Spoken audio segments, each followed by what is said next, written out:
दोस्तों एप्पल काम कर रहा है एक ऐसी एप्लीकेशन के ऊपर जो कि प्री डायबिटिक लोगों के लिए इसने तैयार करी है। हालांकि अभी तक लॉन्च वॉन्च करने का कोई भी इरादा बताया नहीं है, क्योंकि जब तक पूरी तरीके से सक्सेसफुल नहीं हो जाते इस प्रोजेक्ट के ऊपर ये लॉन्च वॉन्च नहीं करने वाले हैं। तो यहाँ पर टाइप 2 डायबिटीज़ के जो भी पेशेंट हैं उनका ब्लड टेस्ट लेकर ब्लड शुगर कितना है ये सारा देख दुख के उसके बाद में ये उनका ग्लूकोज मैनेजमेंट करवाने की कोशिश करेगा उनकी डाइट के साथ में। तो इस तरीके की एप्लीकेशन है जिसके ऊपर ये फिलहाल के लिए काम कर रहा है। और इसी के साथ साथ ये एक ऐसा रेट्रो प्रोडक्ट भी लेके आने वाले हैं जो कि iMac G4 जैसा लगेगा। दरअसल ये 2002 के वक्त में इन्होंने लॉन्च किया था, तो इसी टाइप के लुक वाला ये एक स्मार्ट होम डिवाइस भी लेके आने वाले हैं जो कि आपके घर की चीज़ों को कंट्रोल करेगा। मतलब कई सारे लोग अपने घर में आजकल smart switches, smart shower, smart वो हर चीज़ लगाए बैठे हुए हैं जिसको ये एक डिवाइस कंट्रोल कर पाएगा। लेकिन अभी तो ये आने वाला नहीं है, इसके लिए वेट करना पड़ सकता है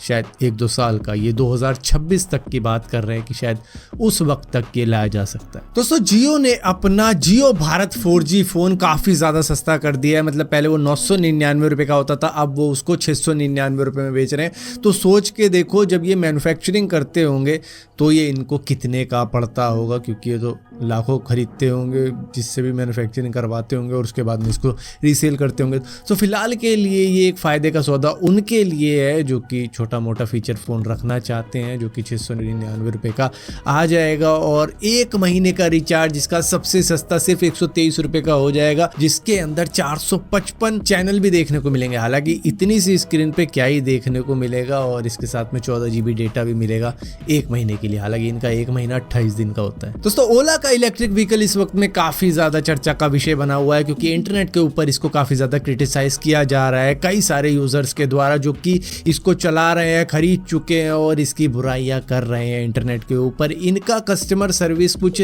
ऐसा है कि लोगों के टिकट वो खुद ब खुद क्लोज कर रहे हैं। मतलब बता भी नहीं रहे कि आपको रेजोल्यूशन दिया जा रहा है नहीं दिया जा रहा, सीधा ही क्लोज करके अपना काम कर रहे हैं। और बहुत से लोग इंटरनेट पे उन लोगों के साथ में भी बहस कर रहे हैं जो कि नया अपना EV स्कूटर परचेज करके आए हैं ओला का, और उन्होंने इंटरनेट के ऊपर दिखाया हुआ कि भाई मैंने परचेज कर लिया। जिसके बाद में लोग कह रहे हैं कि भाई दिवाली के ऊपर तुमने अब तक का सबसे एक्सपेंसिव पटाखा ले लिया है जो कि कभी भी बज सकता है। शायद आपने लिया दिवाली पे है, शायद ये होली पे बज सकता है। और कई सारे लोग कह रहे हैं वेलकम टू अनदर हेडेक, मतलब कि तुम्हें आगे जाके परेशानी होने वाली है। ऊपर से ओला अपने सर्विस सेंटर के अंदर बाउंसर तक लगाए बैठा है, तो इससे पता लगता है कि कितनी ज़्यादा कंप्लेंट इनको आ रही है। और जो भी कस्टमर आएगा अगर कुछ मिसबिहेव करे तो उसके लिए बाउंसर भी इन्होंने लगा रखे हैं। अब आपने देखा होगा कि कई सारे एंग्री कस्टमर्स ऐसे भी हैं जो कि ओला के सर्विस सेंटर पर पहुंच जाते हैं बहसबाजी के लिए, और एक ने तो आग तक लगा दी थी। तो इस वजह से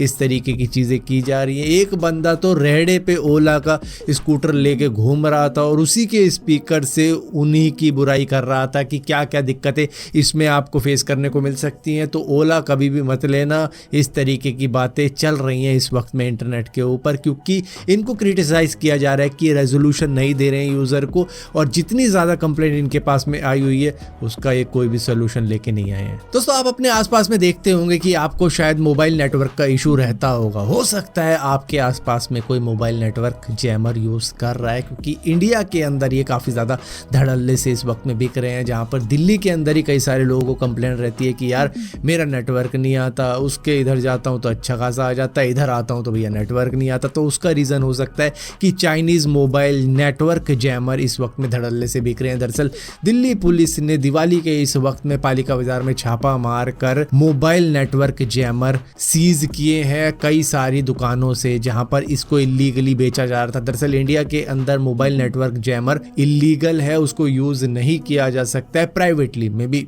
किसी जगह पर यूज़ किया जाता हो जहाँ पर सिक्योरिटी का इशू रहता हो तो वहाँ पर तो यूज़ किया जा सकता है, लेकिन हर जगह इसको यूज़ नहीं किया जा सकता, क्योंकि ये 50 मीटर तक के रेडियस में नेटवर्क को जैम कर देते हैं, स्लो कर देते हैं, और कईयों को फिर नेटवर्क का इशू आता है इसी वजह से कि उन्होंने मोबाइल नेटवर्क जैमर लगा रखे हैं। अब आप कहोगे यार क्यों कोई लगाएगा ऐसा? दरअसल कई सारे दुकानदार ऐसा करते हैं कि भैया UPI इंटरनेट पेमेंट हमें चाहिए नहीं, जिसकी वजह से वो उसका यूज़ कर देते हैं उस वक्त में जब कोई बंदा आता है तो भैया उससे कहते हैं कैश ही दे, हमें नहीं चाहिए यूपीआई। या फिर कई सारे लोगों को किसी को तंग करना अच्छा लगता होगा जिसकी वजह से वो इस तरीके की हरकत कर रहे हैं। तो चाइना की एक कंपनी ने दुनिया की सबसे पहली रेडिएशन डिटेक्टिंग चिप बना दी है जो कि न्यूक्लियर रेडिएशन को डिटेक्ट कर सकती है और इसको लगाया जा सकता है फोन्स में, ड्रोन में। तो ये इसकी एक खासियत है और ये 50 किलो इलेक्ट्रॉन वोल्ट की एनर्जी को डिटेक्ट कर सकती है जो भी रेडिएशन फैल रखा होगा आसपास में, और इससे भी ज़्यादा 2 मेगा इलेक्ट्रॉन वोल्ट को भी डिटेक्ट कर पाएगी। तो मतलब इन दोनों के बीच की फ्रिक्वेंसी को डिटेक्ट कर पाएगी और ये एक्सट्रीमली लो पावर पे काम कर सकती है। आपको अगर मोबाइल के अंदर लगाई जाएगी तो पावर कंजम्पशन भी होगा